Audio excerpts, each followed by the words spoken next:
Her hand froze on the champagne glass. The laughter was sharp, almost cutting, and every eye in the room turned toward her, not with kindness, but with ridicule. They had no idea the woman they mocked could take away everything they owned. In a single sentence, the ballroom gleamed with gold light. Crystal chandeliers scattering reflections across the polished floor. It was the kind of place where old money came to flaunt itself. Silk gowns, tailored suits, and conversations steeped in arrogance. In the center of it all stood Maya Brooks, her black satin dress hugging her figure with quiet elegance. She didn't need to flash diamonds. Her presence alone drew attention, but not the kind she was getting tonight. The words came from a corner table, just loud enough for the surrounding guests to hear. "I wonder how she got invited," one woman whispered to her husband, a smirk curling at the edges of her lips. Another chuckled, "Probably charity work. You know how they like to showcase diversity these days." The laughter that followed was brittle and poisonous. Maya's eyes remained steady. She had learned long ago that silence could be sharper than any retort. What they didn't know, what none of them knew, was that Maya wasn't just a guest. She was the CEO of a global tech company on the brink of finalizing a billion-dollar acquisition. With the very family whose voices dripped with contempt, she had built her empire from the ground up. Years earlier, Maya was a young single mother, working nights as a hotel receptionist, scribbling code in the quiet hours between check-ins. She still remembered the smell of burnt coffee and the hum of flickering fluorescent lights. She had nothing but a second-hand laptop and a stubborn refusal to quit. The journey had been relentless, sleeping on a couch in her friend's one-bedroom apartment. Missing birthdays, missing sleep, missing meals. Investors turned her down, more times than she could count, some with a polite smile, others with the blunt dismissal reserved for those they underestimated. Her breakthrough came when her AI platform saved a major retailer millions in fraud detection.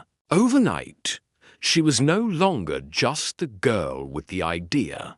She became Maya Brooks, the woman whose signature could shift the market's dot. And now, here she was, standing in a ballroom surrounded by people who only saw her skin before they saw her worth. As the mocking whispers continued, a few nearby guests looked away, pretending not to hear. No one spoke up. The silence in the room was a complicity she had seen too many times before.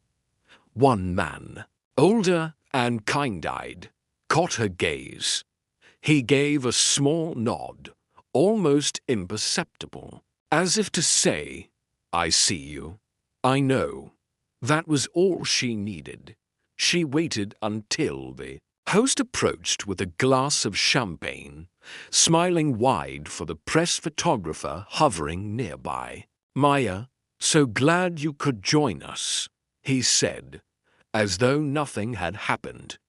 Her voice was calm, her words deliberate. "Yes, I wanted to see for myself the values of the family I was about to partner with." She let the pause hang in the air, the weight of it pulling every wandering eye toward her. "Unfortunately, I have. And I think our deal ends here." The laughter died instantly. The room froze. $1 billion contract had just been pulled from under them, and it was their own arrogance that had signed the death warrant. No arguments, no protests could undo what had been done. She walked toward the exit with quiet dignity, her heels tapping against marble like a drumbeat of finality. Behind her, the murmurs began, first in shock, then in shame. The man with kind eyes raised his glass silently in her direction. It was the only toast that mattered. Outside, the night air was crisp, carrying the faint scent of jasmine from the garden. Maya inhaled deeply, feeling the weight lift from her shoulders. She had lost nothing that mattered. They had lost everything they didn't deserve. And somewhere, in the hush of that moment, she smiled. Not out of revenge, but out of freedom. Respect costs nothing, but its absence can cost everything. Too often, we forget that the quietest person in the room might hold the greatest power. Where are you watching from? Share your thoughts on this story and subscribe for more tales of silent strength, dignity, and justice.